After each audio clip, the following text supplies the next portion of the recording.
Hey Tubies, this is Bob Hickman.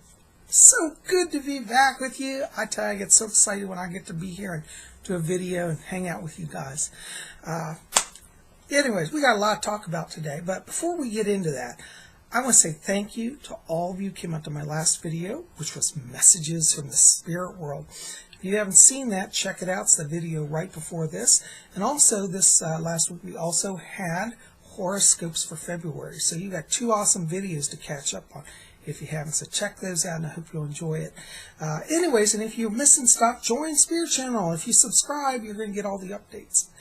Anyways, I'm so glad you're here. Well, I told you last time that we were going to talk about writing spells and how to do spells today. And that's a really big subject. We'll probably actually have to do a whole series on this. But I thought today we'd touch in on just some intro basics to magic. So anyways, how you like my witchy gear? I got on my Wiccan t-shirt here. I got on my pentacle shawl. I tell you, I'm styling and I'm in my witch mode. Also, I am wearing one of my new cool spells. This is actually a magical pendant. Let me show it to you. This is called the Hand of the Mage, or the Mage's Hand. And it's a protection amulet. And I just love this. This is for protection. As many of you know, I have been a victim of gang stalking and have suffered immensely under that. I meant to get out this video on Tuesday, but I was unfortunately injured due to a microwave attack, which debilitated me. So I'm a little behind, but I'm okay, and I'm still making it. And thank God for magic. It really helps sustain me and invigorates and empowers me. So anyways, this is my mage hand, which has been really actually helping me. It's kept me out of a lot of danger, believe me. And if you guys want to learn about this and get one of these, you got to go to my favorite store where I buy all my stuff, which is rarewiccaspells.com. I'll put the link down below here in the box. You can go there. But this is where I got my pendant. And today we're going to talk about magical spells. And today's discussion is also being taken from a page out of my book of shadows, which is called How to Write a Magic Spell. Isn't that beautiful? Look at the graphics. And I also got this at rarewiccaspells.com. So if you're enjoying this, you might want to go there and check that out. I thought we'd read a little bit from this page just to start out here, okay? And it says, how to write a magic spell. See, isn't that wonderful? And it says, the most potent spells or rituals are the ones that you create yourself. Spellcrafting is a craft, and like all crafts, the only way to learn how to hone your skill is by trial and error. Here's a simple guideline for crafting effective spells and or rituals. It says the first thing to do is ask yourself if a spell is actually necessary. Not everything in life requires magic, and it's not something that should be abused or used frivolously. It's best to try and deal with the situation as best you can before casting a spell.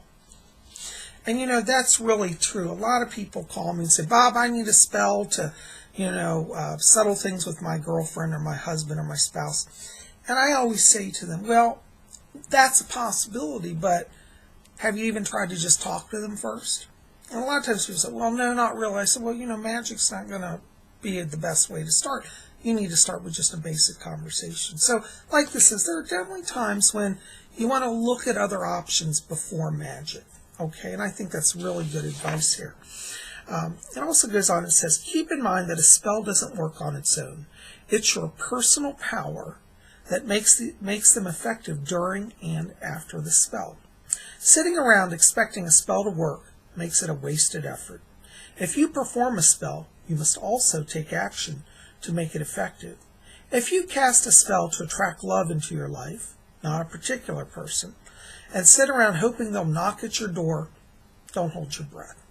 Just doing a spell to protect your home and then leaving all the doors and windows unlocked defeats the whole purpose. Now, with all of that said, on to the spell. Now, before we get in, I just want to make a comment on it because I think that's very, very good advice. Like we talk about protection spells. And as I told you, I have a spell charm that I'm wearing. And this is a nice, very simple but effective magic. And basically what like in my case, the Hand of Power deflects evil. It deflects people who want to come and attack me. Now, spell is working, but I have to be sensible. I can't just walk into, a dark alley at night that's full with drug dealers and think, hey, I'm okay. Now, if it's a situation where there's absolutely no other way, like to get somewhere and I have to do it, well, thank God for magic. But also you have to be reasonable and sensible. So you want to think in terms of practicality. It's like cast a protection spell, but also be vigilant yourself. It's like spirit helps those who help themselves. Okay, now they've got some wonderful points here, so we're going to go through these bullet points here. I want to touch in on these. It says, just determine exactly what your spell is for. Think carefully and be very specific. I need general protection is not a clear purpose. What do you need protection for? Every need is different. See, and this is true. Like, for example, with my spell amulet, I made it for protection against those who would stalk me or try to approach me and do me harm. So I specifically made it related to what I need. So that way, when I'm walking, if I see somebody that's hostile, I can hold on to my amulet and I know that I'm releasing power in that direction. And I tell you, I had a case earlier last week where somebody looked very strange coming towards me, and I simply held my hand like this, and they suddenly diverted. You see? So that's the power. That's how magic works. So think carefully and be specific. Determine what your spell is for. Think about this carefully and be very specific. And this is really good advice. So you want to kind of narrow down what you want, focus it. Because when you have focus, it's like a laser ray. It goes out with a lot of power.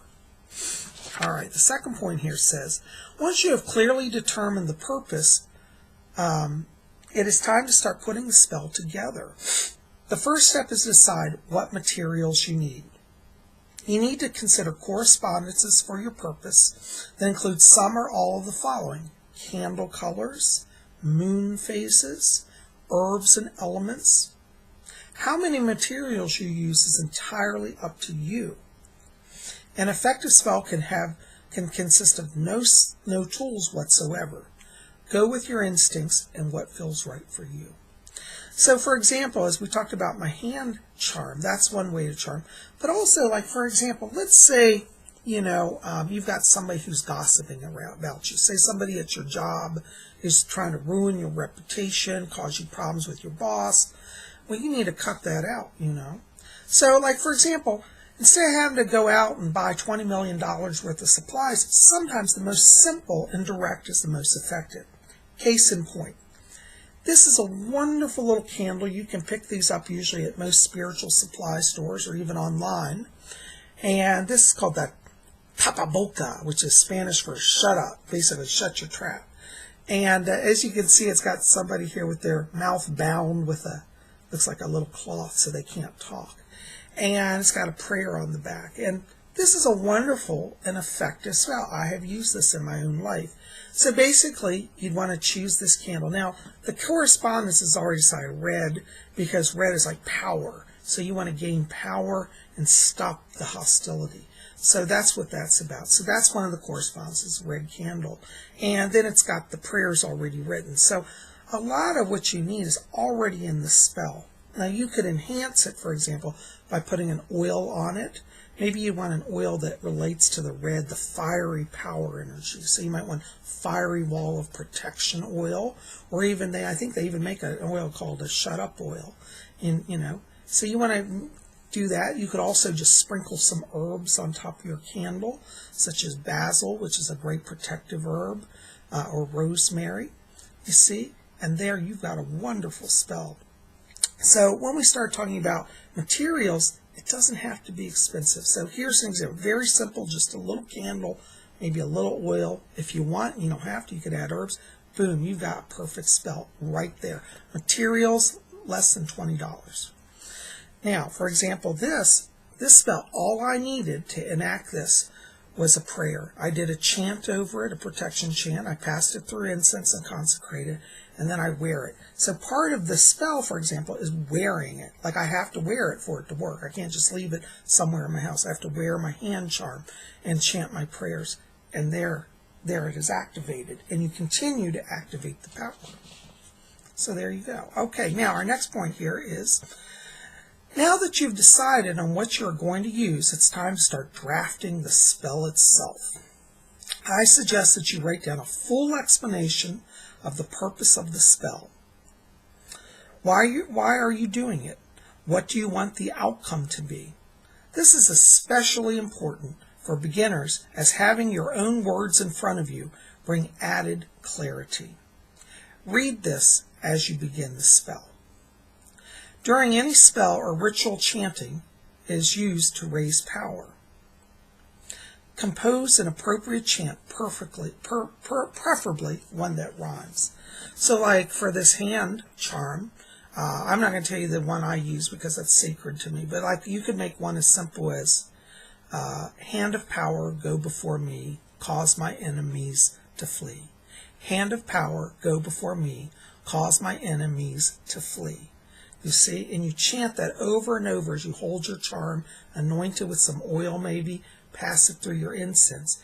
Hand of power, come to me, make my enemies now flee, or whatever chant you want.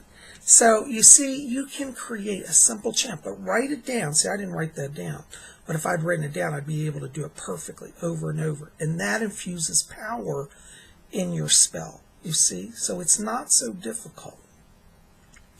And then our next point says, now it is time for the finishing touches. Read it through carefully and make any changes or additions.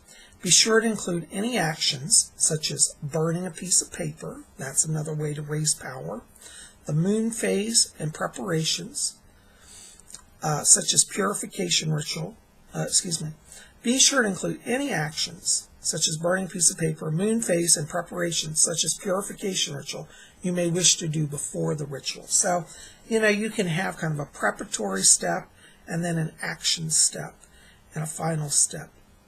And then it says, remember that this is going to be in your book of shadows, so it is important to keep a record of when it was performed and so on. See, so, you know what, that's one area I'm guilty of. I didn't write down my hand charm this time, but anyways, it worked for me. But this is another thing is, with your book of shadows, you probably want to buy some parchment paper. I have some blank pages here that I also got from rarewiccaspells.com. And you can put your prayers and your chants on these and add those into your book of shadows. So you see, like my book of shadows, it's a mixture of handwritten spells and spells that I've acquired and purchased from rarewiccaspells.com. And that's a wonderful thing because it becomes very personal. And you will sometimes run across a spell, you'll be looking online, you'll say, that spell speaks to me. And so when you buy that spell, you embrace it and make it your own. And sometimes as you're reading through it, you'll think, I agree with everything, but I want to change that one line. And you say, Psychic Bob, could I change the line? Well, of course you can. Remember, your spell has to work for you. Just following it like it's holy writ doesn't really get you anywhere unless it speaks to you. There are many times where I've taken spells and, rewritten some of the words, and you know what? I got a better effect out of it because I invested my personal power in it. And that's what you want to do. You want to invest your personal power into your magic. Anyways, guys, I hope that gives you just a little bit of insight today. I'm so glad you're here. Listen, I hope that you will really think about, working on your own spells, and that you will go to rarewiccaspells.com. They have beautiful, beautiful stuff. In fact, let me show you here. I recently got some other really nifty things.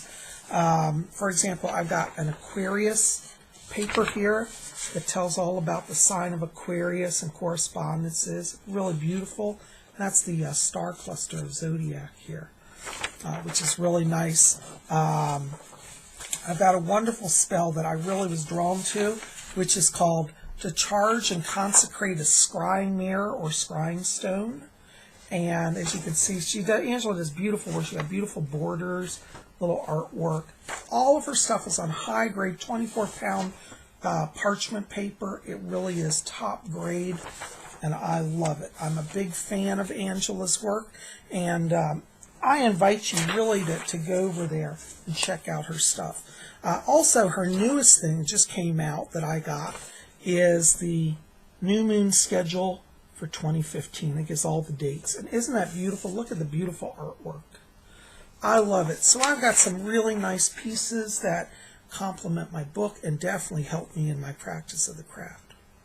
Anyways, guys, hope this helps you. Listen, keep it here. We got more coming in the coming days, but I'm so glad you're here at Spirit Channel. And, let me know how you're coming along with your magic. And if you've been to rarewiccaspells.com, tell me what you bought. I'd love to hear it. Right in the box below. Tell me about some of your magic work and what you've learned. Talk to you soon, guys. Thanks for being here. Blessings to all of you. I love you all. Blessed be.